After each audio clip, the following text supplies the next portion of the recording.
Asdeqa, salam alaikum. Bonjour ou bonsoir les amis. J'espère que vous allez bien partout où vous vous trouvez. En tout cas, c'est ce que je vous souhaite. Et pour le meilleur de toutes les situations et de toutes les circonstances. Bienvenue sur votre chaîne Bled Maralibia qui attend comme toujours vos encouragements qui nous font beaucoup de bien et dont nous avons bien besoin. Un merci tout particulier pour vos commentaires, pour vos compliments, ainsi que pour vos conseils. Mais abonnez-vous pour rester tout simplement informé des dernières nouvelles. الأصدقاء نتمنى تكونوا بخير وعلى خير أينما كنتم. أهلا وسهلا بكم ومرحبا بكم في قناتكم. Cette séquence vidéo revient une nouvelle fois sur ce séisme dévastateur et malgré le bruit de ces perroquets idéologues, comme on les appelle, le Maroc est maître de la situation. En effet, comme lors de la crise du Covid qui a duré près de 2 ans, le Maroc démontre une nouvelle fois clairement qu'il gère la situation avec une main de maître, aux grandes dames de ces médias français et tant d'autres juste à côté, qui sont clairement en mission commandée, dite mission impossible.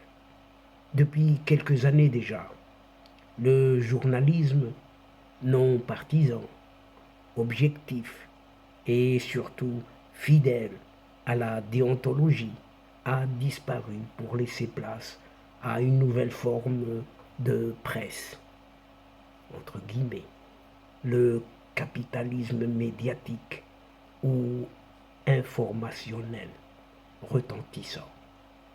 Des intérêts privés, ces dernières années, ont pris les commandes de grands groupes de presse, transformant au passage le but sacro-saint de la presse qui n'est que la défense des faits et rien que des faits et des analyses dites objectives.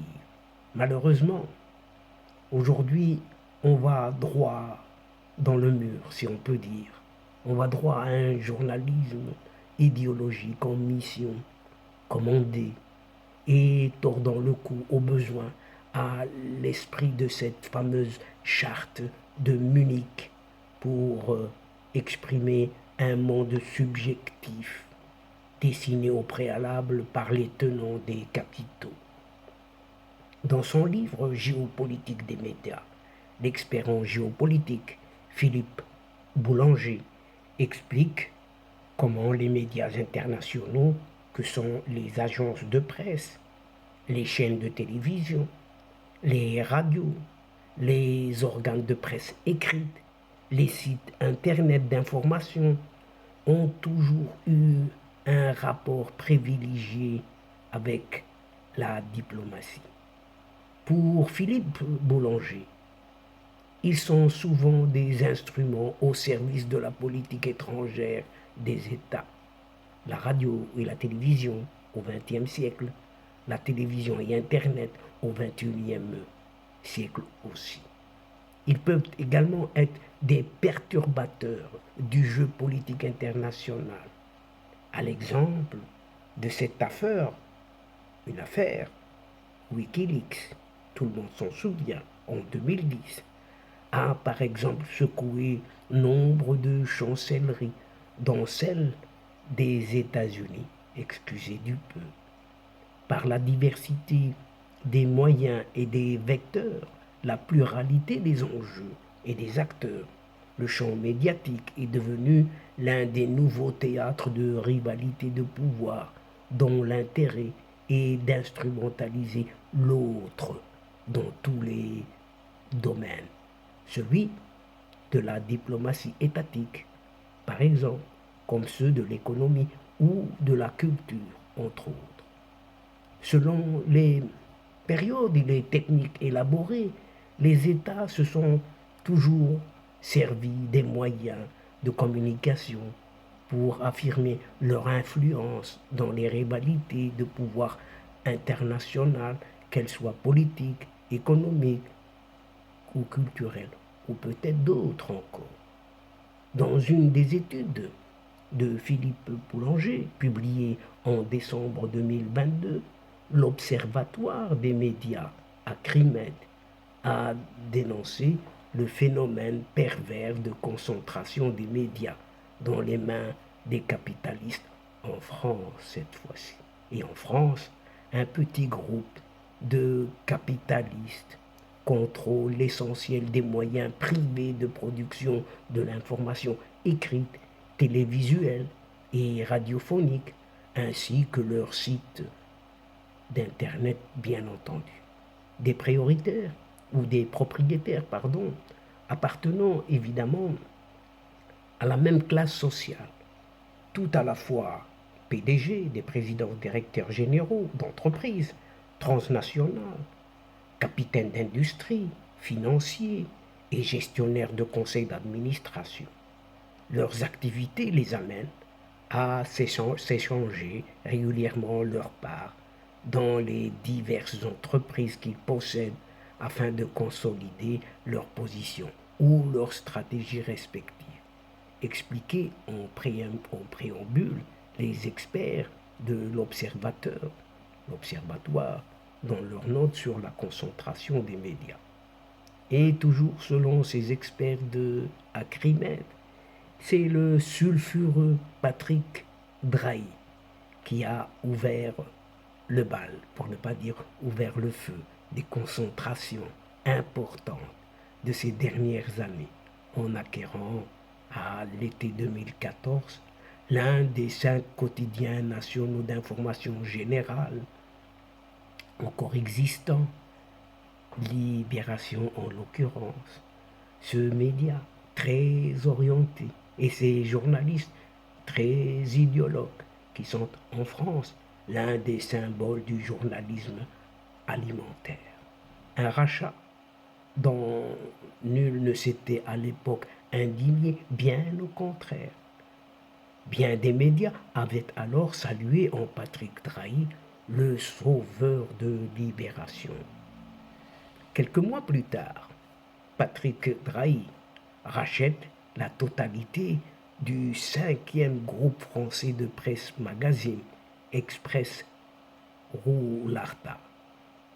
Roularta, c'est l'Express, c'est l'expansion, le groupe L'Étudiant, etc., etc., avant de s'octroyer le groupe Next Radio TV, un groupe plurimédia rassemblant entre autres BFM TV et RMC, dirigé à l'époque par Alain Veil, qui intègre en bonne place la structure de ce Patrick Drahi. Toujours selon la note, après le rachat de Patrick Drahi, tout s'accélère. Tout s'accélère et la première fortune de France, un certain Bernard Arnault, déjà propriétaire des Échos, lui gobe le Parisien. Et aujourd'hui, en France, aujourd'hui aussi, un journal connu aujourd'hui en France.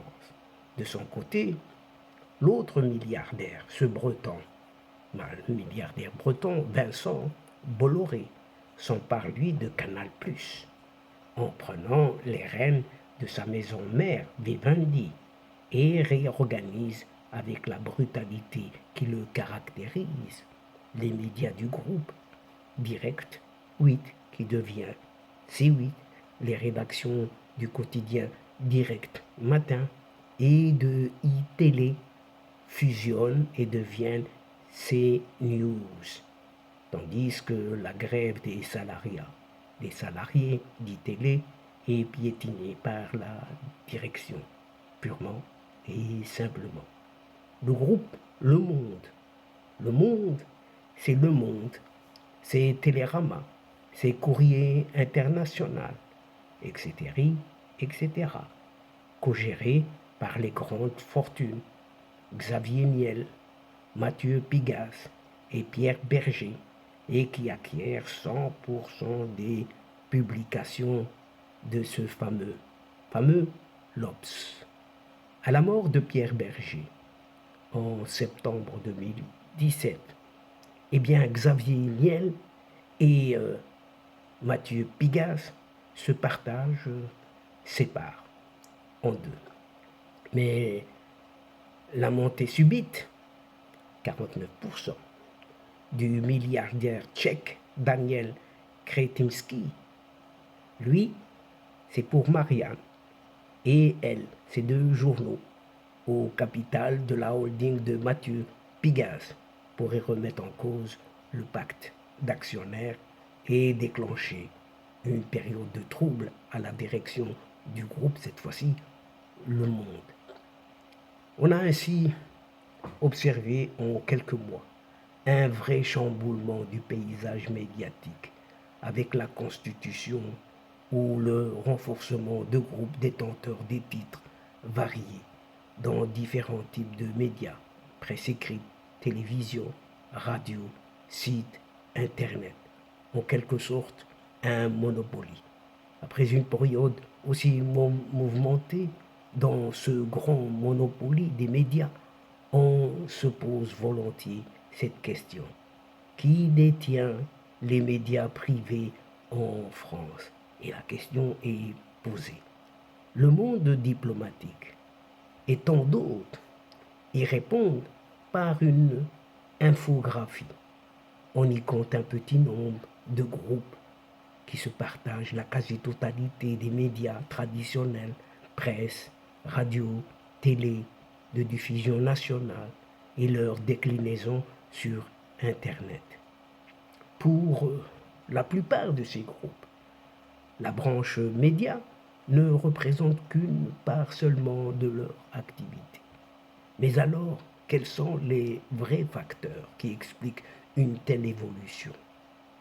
Tout cela, il pèse sur ces lignes, en choisissant judicieusement les personnels occupant les postes clés dans les rédactions, en d'autres termes, les hauts gradés des hiérarchies éditoriales.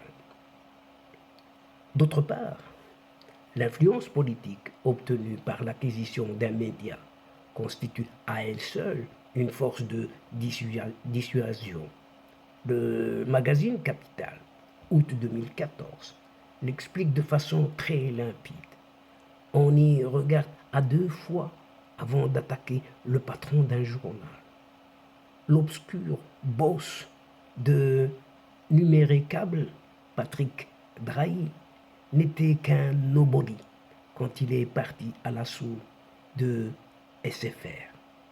Moyennant quoi, il fut attaqué sur tous les fronts: exil fiscal, holding douteuse aux Bahamas, nationalité française incertaine, douteuse, explique le dit document. Et dans un sens plus large encore, l'écrivain du livre géopolitique des médias, Philippe Boulanger, fait allusion à une certaine convergence d'intérêts et d'influence entre tous ces acteurs et les élites étatiques.